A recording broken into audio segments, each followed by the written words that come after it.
இன்றைக்கி வந்து டேஸ்டியான உருளைக்கிழங்கு மசியல் பண்ணலாம். அதுக்கு வந்து ஃபஸ்ட்டு ஸ்டவ் ஆன் பண்ணி கடாய் வச்சு எண்ணெய் ஊற்றிருக்கேன்.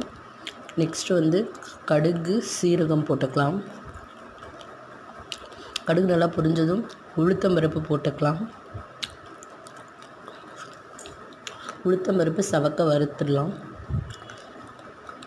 வறுத்துட்டு கூடவே வந்து பார்த்திங்கன்னா இஞ்சி பூண்டு சிறு பொடியாக நறுக்கி வச்சுருக்கேன், அதையும் ஆட் பண்ணிக்கிறேன். நல்லா வதக்கிக்கலாம். அப்புறம் ஆனியன் கொஞ்சம் நல்லா ஸ்லைஸாக கட் பண்ணி போட்டுக்கலாம். ஆனியன் நல்லா ப்ரௌனாக வதங்கினதும் நான் வந்து காரத்துக்கு காஞ்ச மிளகாய் எடுத்திருக்கேன். பச்சை மிளகாய் இன்றைக்கி அவாய்ட் பண்ணிட்டேன். காஞ்ச மிளகாய் போட்டுக்கலாம். ஒரு 3 எடுத்து வச்சுருக்கேன். காஞ்ச மிளகாய் போட்டு நல்லா வந்து வதக்கிக்கலாம். வதக்கிட்டு நான் வந்து பழுத்த தக்காளி வந்து 2 எடுத்திருக்கேன். அதையும் வந்து பார்த்திங்கன்னா பொடியாக கட் பண்ணி ஆட் பண்ணிக்கலாங்க.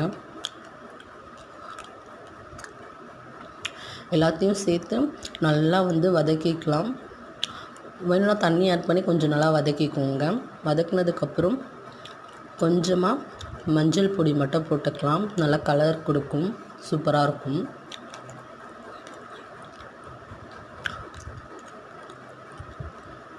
அதையும் சேர்த்து வதக்கிக்கலாம். வதக்கிட்டு உருளைக்கிழங்கு வந்து பார்த்திங்கன்னா வேக வச்சு மசிச்சு வச்சுருக்கேன். அது கூடவே கொஞ்சம் நான் தண்ணி ஆட் பண்ணியிருக்கேன். அப்படியே நல்லா வந்து மிக்ஸ் பண்ணி விட்டுக்கலாம். உருளைக்கிழங்குல இருக்க தண்ணி பற்றாமல் இன்னும் கொஞ்சம் வந்து பார்த்திங்கன்னா ஆட் பண்ணிக்கிறேன் நான். ஏன்னா நல்லா வந்து மொத்தம் சேர்ந்து வேகணும் இல்லையா, வெந்தால் தான் டேஸ்ட்டாக வரும். உங்களுக்கு எவ்வளோ தண்ணி வேணுமோ ஆட் பண்ணி, சப்போஸ் நீங்கள் வந்து பார்த்திங்கன்னா நிறைய பேர் இருக்கீங்க, உருளைக்கிழங்கு பற்றாது அப்படின்னா நீங்கள் வந்து கடலை மாவு அரைச்சி ஊற்றிக்கலாம். இப்போ பார்த்திங்கன்னா நான் தண்ணி ஊற்றி கொதிக்க வச்சுக்கிறேன். எனக்கு என்ன கம்மியாக தான் இப்போ பார்த்திங்கன்னா நல்லா கொதிச்சிட்ருக்கு. நல்லா இப்போ கொதித்து இந்த கன்சிஸ்டன்சிக்கு வந்திருக்கு. இது வந்து கரெக்டாக இருக்கும் பூரி சப்பாத்திக்கெலாம். நீங்களும் இந்த மாதிரி செஞ்சு பாருங்கள், டேஸ்ட்டாக இருக்கும். தேங்க்யூ.